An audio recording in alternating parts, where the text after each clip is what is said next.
Hi food lovers, let's make temple style ಬಣ್ಣದ ಸೌತೆಕಾಯಿ ಸಾಂಬಾರು. ಇನ್ನೂ ನಮ್ಮ ಚಾನಲ್ಗೆ ಯಾರ್ಯಾರು ಸಬ್ಸ್ಕ್ರೈಬ್ ಆಗಿಲ್ಲ ಆಗಿ ಅಂತ ಹೇಳ್ತಾ, ನಾನು ಮೀಡಿಯಮ್ ಸೈಜ್ಡ್ ಕಂಪ್ಲೀಟ್ ಕಾಯಿನ ಯೂಸ್ ಮಾಡ್ತಾ ಇದ್ದೀನಿ. ಸ್ವಲ್ಪ ದಪ್ಪದಾಗೆ ಹೆಚ್ಕೊಂಡಿದ್ದೀನಿ. ಒಂದು ಕಪ್ ತೊಗರಿಬೇಳೆನ ಚೆನ್ನಾಗಿ ತೊಳ್ಕೊಂಡು ಸ್ವಲ್ಪ ಅರಿಶಿನ ಪುಡಿ ಎಣ್ಣೆ ಹಾಕಿ ಒಂದು 3ರಿಂದ 4 ವಿಷಲ್ ಬರ್ಸ್ಕೊಂಡು ಚೆನ್ನಾಗಿ ಮ್ಯಾಶ್ ಮಾಡಿ ಸೈಡಲ್ಲಿ ಇಟ್ಕೊಳ್ಳಿ.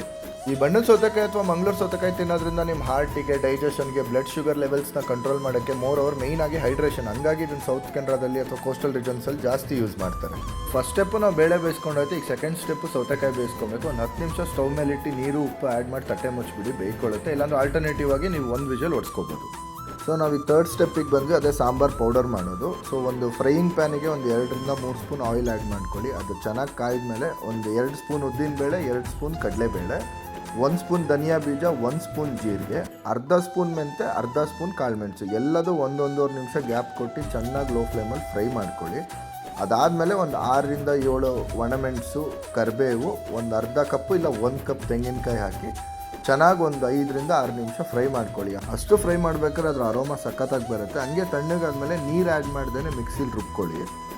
ಆಮೇಲೆ ಅದಕ್ಕೆ ಹುಣಸೆ ರಸ ಆ್ಯಡ್ ಮಾಡಿಬಿಟ್ಟು ಸೈಡಲ್ಲಿ ಎತ್ತಿಟ್ಕೊಂಬಿಡಿ.